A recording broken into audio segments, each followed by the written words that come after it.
This week's Wellbeing Wednesday, I'm going to talk about the concept of identity. We know that identity plays a key role in our well-being. How do we see ourselves? What do we value? What are our goals in life? Where do we want to be with our life?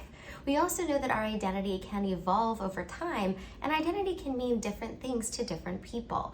But it does have a significant impact on our daily choices as well as how we interact with other people. What's important when we're thinking about our identity is also to think through where we want to be headed. We know that many times we can get into autopilot mode where we are just going throughout the day because there are so many responsibilities and stresses, and it may all of a sudden feel like we are days, weeks, months, and years past where we thought we would be. But recognizing that because there's this evolution of our identity over time, just because we may not always be exactly where we want to be in this moment does not mean that we can't always have the opportunity to course correct. But it is also important to be very deliberate to pay attention to who we are today and what we are wanting to be, as well as what are our values and our needs.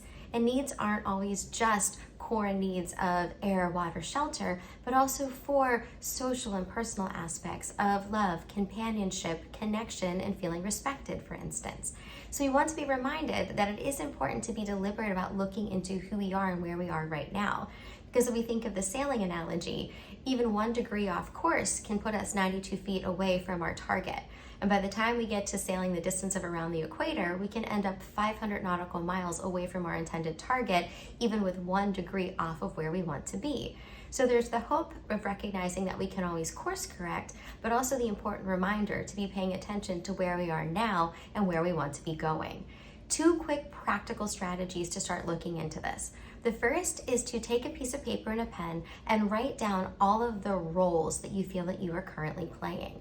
Are you a spouse, a parent, a sibling, a boss, a coworker, a friend? As you make this list, see what comes to mind most saliently at the beginning. What are you focused on right now? But what are other roles that come up as you take a few minutes to go through and recognize that there may be things that are very important to you, but they're not at the top of the list because that's not where you're currently spending the majority of your time.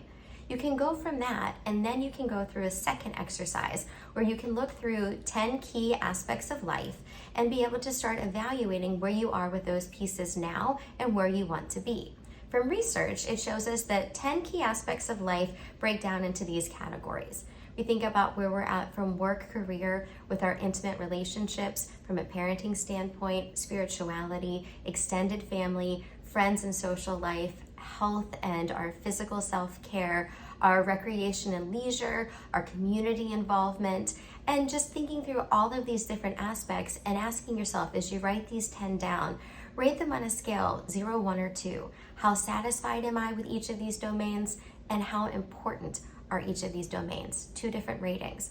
When you start to see that areas are more important, but you may not be as satisfied, that helps you to start to see where you might want to make some adjustments in who you are and what you are doing with your time every single day. A key tip to try, which can be difficult from time to time, is to then take those 10 key aspects of life and rank order them. Force yourself to list them from 1 to 10 in order of priority, no ties.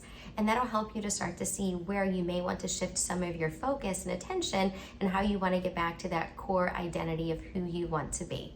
Be well.